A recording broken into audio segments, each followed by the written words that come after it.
అమరావతి కలల రాజధాని అంటే కొంతమంది హేళన చేశారు. మనకి ఒక చారిత్రాత్మక వారసత్వమే కాదు, దండకోట పక్కన ఉండొచ్చు, కానీ అమరావతి అంటే ఇక్కడ నుంచి ఆంధ్ర శాతవాహనంలో పురాతన రాజధాని, ఒక బౌద్ధ సంస్కృతి చిహ్నం. అసలు ఇంకా గొప్పగా చెప్పాలంటేనండి, అసలు మనం రెండు రాష్ట్రాలకి ఉన్న ఏదైతే పూర్ణ కుంభం అనేది విదుకుడు అనే దళితుడు 2000 సంవత్సరాల క్రితం అరుంధతి మాదిక కులానికి సంబంధించిన వ్యక్తి, అక్కడ నాగోపాధ్యాయుని గారి కుమారుడు ఆ చిహ్నాన్ని చేస్తే మన ఆంధ్రప్రదేశ్ రాష్ట్ర ఉమ్మడి చిహ్నం ఇప్పుడు కూడా మన చిహ్నం చారు. అప్పుడు మగధ సామ్రాజ్యాన్ని చేయించిన గుజరాత్ని తునేలు చేసి గుజరాత్ అహంకారాన్ని చేసిన ఆ రోజు మన పాలకులు వెళ్ళి మన వాళ్ళు వెళ్ళి శౌర్య ప్రతాప్ చిహ్నం. సరే, coming back to this point, ఇవాళ అమరావతి ఒక అద్భుతమైన రాజధాని, ఏ రోజు మేము మాట మార్చలేదు, అద్భుతమైన హరిత రాజధానిగా, అన్ని వర్గాల ప్రజలు నివాసం ఉండే రాజధానిగా అభివృద్ధి చెందుతూ సమాంతరంగా ఇచ్చేప్పటి హిందూపురం అభివృద్ధి చెందాలను. కానీ 2014లో నేను హ్యాట్సాప్ మరొకసారి చెప్తాను, ఎన్నిసార్లు చెప్పినా రైతులకు చెప్తే తప్పులేదండి. 37,000 ఎకరాలు దాదాపు చేయాలనుకుంటే 34,000 ఎకరాలు రైతులు ఇంకా 3,000 ఎకరాలు ఇవ్వాల్సి ఉంది. ఎందుకు అప్పటి తెలియదు, వాళ్ళు ముందుకు వచ్చి ఇవ్వటం అనేది. ఆ తర్వాత వాళ్ళు ఎదుర్కొన్న వేదన, నేను ఎన్నిసార్లు అధ్యక్షులో మన మహిళలు చేసిన పోరాటం, అసలు నేను చెప్తున్నానండి, చరిత్రలో చాలా రైతుల పోరాటం ఉంది. సంఘీబాటు ఢిల్లీకి వెళ్ళి వచ్చాం, అలాగే అనేక పోరాటాలు ఉన్నాయి, చరిత్రలో చిరస్థాయిగా ఉంటుంది.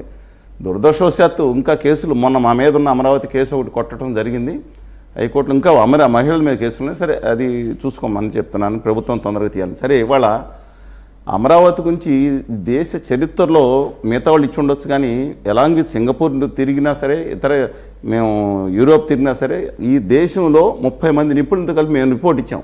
ఆ రోజు మేము చంద్రబాబు నాయుడు గారు ఏప్రిల్ 13 తారీఖున సచివాలయం కలిసి ఇచ్చాను, తర్వాత సిఆర్డీ అధికారులు ఇచ్చాను. దేశం ఇంకెంత ఎవరేదన్నా అమరావతి మీద కమిట్మెంట్ ఉంది కాబట్టి నాకు చెప్తున్నానండి. సరే, ఇవాళ కొన్నాళ్ళు దాని ట్రాక్లో ఉన్న దాన్ని తీసుకెళ్ళి ఆఫ్ ట్రాక్ చేయటం అనేది ఎంత ఇబ్బంది అంటే మీకు తెలుసండి. అంటే నేను జోగ్గా చెప్పట్లేదు, విక్రమార్కుడు సినిమాలు అంటారు కదండి, మళ్ళీ ఒకసారి పాడు చేసిన దాన్ని మళ్ళీ నిర్మించడానికి చాలా కష్టపడాలి. ఇవాళ దాన్ని రైట్ ట్రాక్లో పెడతానికి నేను నిజంగా చెప్తున్నానండి. Yes, I beg to differ with Chandrababu Naidu garu as for ప్రత్యేక హోదా కానీ విభజన హామీల విషయాన్ని పక్క వెళ్ళిన డెఫినెట్గా విభేదిస్తాను, ఖచ్చితంగా రావాలి, డిమాండ్ చేస్తాను. నేను కూడా కరెక్ట్ భూమి, అది వేరు. కానీ ఇవాళ ఆయన అసలు పొద్దున్న నేను చూస్తూ ఉంటే ఆశ్చర్యం వేస్తుందండి. దేశ చరిత్రలో ఉండగా ఏ ముఖ్యమంత్రి ఎంత కష్టపడి పనిచేసే ముఖ్యమంత్రిని చూడలేదు ఇంతవరకు, ఫ్యూచర్ చూస్తాం లేదు తెలియదు. అట్లాంటిది తిరిగి ట్రాక్లో పెట్టడానికి సమాంతరంగా మనం చూస్తున్నాం. విశాఖపట్నంలో కూడా అభివృద్ధి చేసి, మీరు అమరావతి మీద ఫోకస్ అని కాదండి, ఇవాళ ఇండస్ట్రీ సెంటర్స్ ఎక్కువ అసలు అమరావతికి రాలేదు. నేను నిజంగా చెప్తున్నాను, వచ్చినాయి అన్నీ కానీ రాయలసీమలో కానీ చిత్తూరులో కానీ లేదా మిగతాట్లు కానీ విశాఖపట్నంలో కూడా టీసీఎస్ రాబోతుంది ముందు ఉన్న కార్యక్రమాలకి. ఎస్, ఇవాళ దాని అవుతుంది, కానీ ఇవాళ దాని ట్రాక్లోకి వెళ్ళే దాంట్లో ఆయన పడుతున్న కృషి ఉంటే, కానీ దానికి అనుగుణంగా కేంద్ర ప్రభుత్వం సహకరించట్లేదు అనిపిస్తుంది.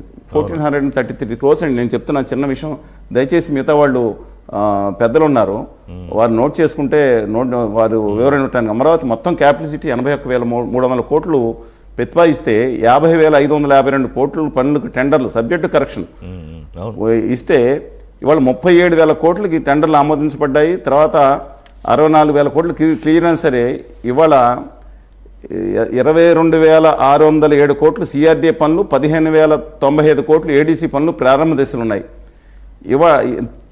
ఇంత జరుగుతుంటే వరల్డ్ బ్యాంక్ ఇవాళ ఇచ్చిందండి, అంటే వరల్డ్ బ్యాంక్ ఇక్కడ తనఖా పెట్టి తెచ్చుకుందే మనం.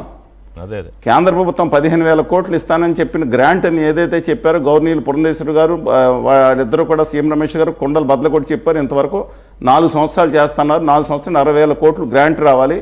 ఇవాళ వరకు తర్వాత వస్తుందని తెలియదు, రాలేదు. ఇవాళ 6,700 కోట్లు లోన్ ఆమోదించబడింది. ఏషియన్ డెవలప్మెంట్ 8,700 కోట్లు ఇంకా రాలేదండి. దీంట్లో 3,500 కోట్లు మాత్రం విడుదలైనాయి, వర్క్స్ నడుస్తున్నాయి. ఇవాళ హడ్కోతో 11,000 కోట్లు లోను. నేను చెప్పేది రికార్డ్ చెప్తున్నాను, దీంట్లో తప్పు ఉంటే సవరించుకోండి, బాధ లేదు నాకు. 11,000 కోట్ల లోను ఒప్పందం అయింది, సంతకమైంది, ఇంకా డిస్బర్స్మెంట్ స్టార్ట్ కాలేదు. కేంద్ర ప్రభుత్వం 1,402 కోట్లు మాత్రమే స్పెషల్ అసిస్టెన్స్ అండి ఇది. అది మన రాష్ట్రానికి విడుదలైంది. జర్మన్ ఫైనాన్షియల్ ఇన్స్టిట్యూట్స్ కోసం 5,000 కోట్లు, అంటే వరల్డ్ బ్యాంక్ కానీ 13,600 కోట్లు, హట్కో కానీ 20,000 కోట్లు మిగతా లోన్స్ కానీ వస్తూ ఉంటే, ఇది మొత్తం మళ్ళీ చెప్తున్నాను, ఇది కేవలం అమరావతికి ఉన్న ల్యాండ్స్ మళ్ళీ రీసేల్, గవర్నమెంట్కి ఉంది రీసేల్ చేస్తే డెఫినెట్గా ఇది రీపే చేయగలుగుతుంది. Correct, absolutely. ఇదేదో మిగతా చోట్ల నుంచి పెట్టేది కాదు, సెల్ఫ్ సస్టైన్ క్యాపిటల్ అంటాం. డెఫినెట్గా. కానీ నేను దీంట్లో వాళ్ళు చేసే లోపం ఇప్పుడు చంద్రబాబు నాయుడు గారు చెప్పొచ్చు, కానీ మేము ఇంటలెక్చువల్, నేనేం వ్యక్తిగతంగా అపాయింట్మెంట్ అడగలేదు. ఇంటలెక్చువల్ ఫోరం మా అప్పలనాయుడు గారు ప్రొఫెసర్, మా ప్రెసిడెంట్, ఆయన రాయటం జరిగింది. సరే ఎందుకు వాళ్ళు తెలియదండి. వ్యక్తిగతంగా నేను కలిసాను ఆయన. వ్యక్తిగత మా కుటుంబ ఫంక్షన్స్, మాకు ఇంట్లో కుటుంబ ఫంక్షన్కి వస్తారు, వ్యక్తిగతం పక్కన పెడుతున్నా. కానీ మై హంబుల్ రిక్వెస్ట్ అండి, ఇవాళ అక్కడ ఒక అన్ని వర్గాలకి, అంటే శ్రీకాకుళం జిల్లా నుంచి అనంతపురం జిల్లా వాళ్ళకి 2 ప్రతిపాదనలు నేను చేస్తున్నాను. డ్యూ రెస్పెక్ట్స్, తెలుగుదేశం నేతలు ఉన్నారు, వాళ్ళు చూసే నేతలు ఉన్నారు. అందరికీ కూడా హడ్కో తరహాలో 4-5 వేల రూపాయలు ఏదన్నా తరహాలో అందరినీ, ప్రతి జిల్లాలో వాళ్ళకి లాటరీ పద్ధతిలో ఒక 1,000, 2,000-3,000 ప్లాట్లు అక్కడ ఇస్తూ ఉంటే చిన్న చిన్నవి, అమరావతిలో 200 గజాలు ఎక్స్టెన్షన్ క్యాపిటల్లో. ఓకే, అమరావతిలో ఎక్స్టెన్షన్ అందరూ ఓన్గా ఫీల్ అవుతారు, అన్ని వర్గాల వారి నివాసం ఉండేటట్టు. ఈ సింగపూర్ వెళ్ళినప్పుడు రిపోర్ట్ ఇచ్చాను ఏమని, దాంట్లో ఎకనామిక్ కూడా అవసరం వాలి. రెండోది ఉపాధి కేంద్రం. ఆ రోజు ఇచ్చుంటే రాష్ట్రం అంతా ఇవాళ దుర్మార్గంగా చేసి ఆ చీరలు, మా తిరుపతిరావు గారు ఆ రోజు మాట్లాడలేదు, గౌరవంగా ఉన్నారు. కానీ ఉత్తర భారతీయ జనతా పార్టీ సంబంధించిన వాళ్ళు చీరలు కట్టుకున్న వాళ్ళ మీద కూడా అవమానించారు. వాళ్ళందరూ తిరుగుతున్నారు ఇవాళ. మేమే రోజు మాట్లాడలేదండి. ఇవాళ ఎవడే రాజధాని ఒక పనికిమాలిన అయినా ఇంకొకటి పుస్తకం రాస్తే నేను అనలేదు ఆ రోజు. ఇప్పుడు చంద్రబాబు నాయుడు గారి పక్కన వేదిక మీద ఉండి వాళ్ళ సత్కారాలు పొందుతున్న వాళ్ళందరూ వెళ్ళారు ఆ రోజు పుస్తకాన్ని ఆవిష్కరణకి. నిలబడున్నా నిజాయితీగా, నేను మాట మార్చుకోలేదు, మడం తిప్పలేదు. నేను ముగించే ముందు వాళ్ళు చేసే దాని మీద ఒకటి చెప్తున్నాను. My humble request the honourable chief minister of Andhra Pradesh, ఎవరైనా సరే త్రూ చూసే వాళ్ళ ద్వారా అక్కడ ఒక ఉపాధి, అన్ని ఇండస్ట్రియల్ సెంటర్స్, ఒక బ్రాండిక్స్ ఫ్యాక్టరీ, ఒక మధ్యతరగతి ఉండే వాళ్ళకు ఒక ఉపాధి కేంద్రం, ఒక 5,000-7,000 మందికి ఆ బ్రాండిక్స్ దానికి అమరావతి చుట్టుపక్కల ఆ పక్కనే కల్పిస్తే, అపార్ట్ ఫ్రమ్ రాయలసీమలో కల్పించి ఇప్పుడు విశాఖపట్నం కల్పించినట్టు అక్కడ కూడా బ్రాండిక్స్ పెడితే మధ్యతరగతి ప్రజలు కూడా వచ్చే అవకాశం ఉంది. కనీసం ఒక 5,000 మందికి ఇన్స్టిట్యూట్స్ వస్తున్నాయి. అది ఎందుకు స్వీకరించట్లేదు, ఎందుకు అడ్వైజ్ ఇవ్వట్లేదు? మనం సమాంతరంగా అందరితో కలిసి చూసిన అభివృద్ధి కావాలి, ఉన్నత వర్గాలు ఉండాలి, అభివృద్ధి కాదండి, సంబంధించింది కాదు కదా. జగన్మోహన్ రెడ్డి ఆయన బ్యాచ్, మరి ఆయన సలహాదారులు ఎవరు నాకు తెలియదు, బట్ కన్స్ట్రక్టివ్ అడ్వైజ్ ఇస్తున్నాను. కాదు కదా. తిరుపతిరావు గారు, ఒకటి ఏంటంటే ముఖ్యమంత్రి గారు కానీ లోకేష్ గారు కానీ ఏ పర్యటనకి వెళ్ళినా రాష్ట్రం తాలూకా నాయకత్వం, విజను, అందులో మీరు ముగ్గురు కూడా భాగస్వాములు, జనసేన, ఇటు మీరు, అలాగే తెలుగుదేశం.